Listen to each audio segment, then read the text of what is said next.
gardens and thinking about outdoors, let's talk about seeding. Because we have had really nice temperatures in different areas across the country, so we're starting to think, oh, maybe now's the time to start growing stuff. Yeah, people go through gardening withdrawal. Yes. They want some color in their lives, and now that the weather's kind of a little bit nicer during some weeks, they're like, let's go buy some seeds. This seems like a fantastic idea. I'm going to start my own seeds. I'm going to nurture them all the way through plant parenthood. I call it plant parenthood. Yeah. They're going to nurture it all the way through, and then they're going to plant it in their garden. Right. That sounds romantic. It sounds glorious. Most people fail, but that's okay. I'm going to try to make sure that you don't fail. Okay. So now you're going to get really excited. You go out and you say, well, that there is a really pretty cosmos. That's a cosmos that I would love to grow in my garden. Beautiful. And today you go home and you start those seeds.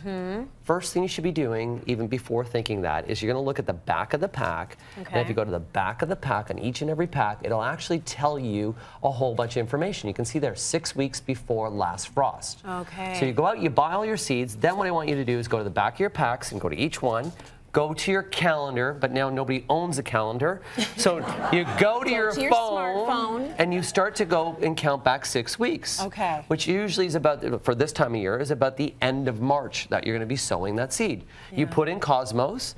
It's going to give you an alert on your phone to tell you this is the week to seed. You got a plan. Yeah, you got a plan, and by doing that, by starting off at the right dates, you're going to be more successful. Doesn't mean that you're going to be totally successful. You're going to be more successful. So a lot of us are starting a bit too early. Many people get just too excited. Okay. Now, some household items, some hacks that you could do, and some fun that you can have. Egg cartons. Why the heck would I have an egg carton? I suspect that's going to be used as a tray for your seeds. You are so correct and so smart. So we take the egg carton. You can see normally you would go out and buy a tray like this. What we can do is we just want to make sure, really important, that you're getting the right seed starting soil. Yep. If you take a look at this soil, it's a very light mix. This is the perfect little vessel to start your seeds in. And what makes this the perfect vessel is that you can just cut them out after it. You can plant them right in the egg carton, right into the ground. Got it. So not going to go through any transplanting. That's really good. How do you know that was the right soil? Is the soil clearly marked? If you look here, it says soil mix for seedlings and sprouts. Okay. Thank you for making that so obvious. Okay. I told you I'm going to make this super easy for you, right? Yeah. Now, why would I have a mason jar? That, I don't know. I don't know. First thing you can do with a mason jar, let's say that you had some seeds that you collected last year, if you collect your own seeds. Yep. Or maybe you had some seeds that were left over. Okay. So the viability, and viability means how they're going to germinate. Yep. Every year that they're older, it's going to decrease. So do I want to go spend all that effort? And that's why you should always put 2 to 3 seeds per little vessel. Because if one fails, then you already have one that comes through. So what we can do is we can go into the same Cosmos, and what we can do is we can open the pack up. And these guys here, what you're going to notice is the ones that will sink over the course of an evening. Yep. They're the viable seeds. The ones that float are duds. Oh, really? Okay. I would thought it would have been the opposite. Yeah, you would think, but because of the density of the seed, the viability of that seed, that's what's going to make the most viable seeds will sink first. Yes. The ones that actually are the least amount. They're lightweights. They're lightweights, the ones that are not good, they're going to be the ones that sink first. And really important, the other reason why you have a mason jar, especially for things like beans, they have a little bit harder of a shell.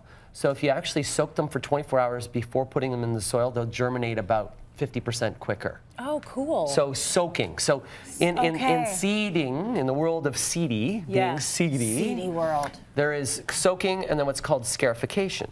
So, scarification. Doesn't that sound good? Yeah.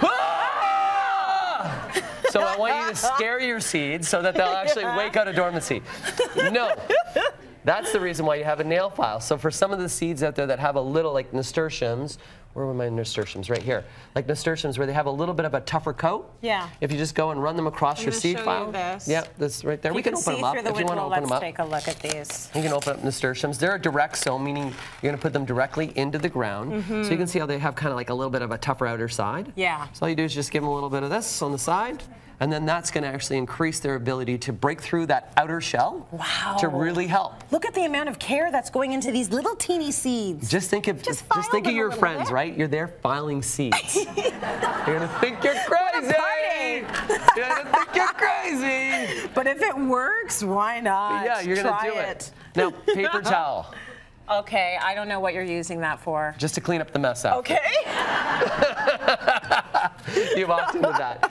This is really great. You can do this with bean seeds, watercress seeds, and this is something you can do with kids. Yeah. Is you can just put the seeds in the paper towel, moisten that paper towel, and they'll germinate right in the paper towel. That's cool. So super cool. Remember, when it comes to germinating seeds, really all you need is you need some heat and you need moisture.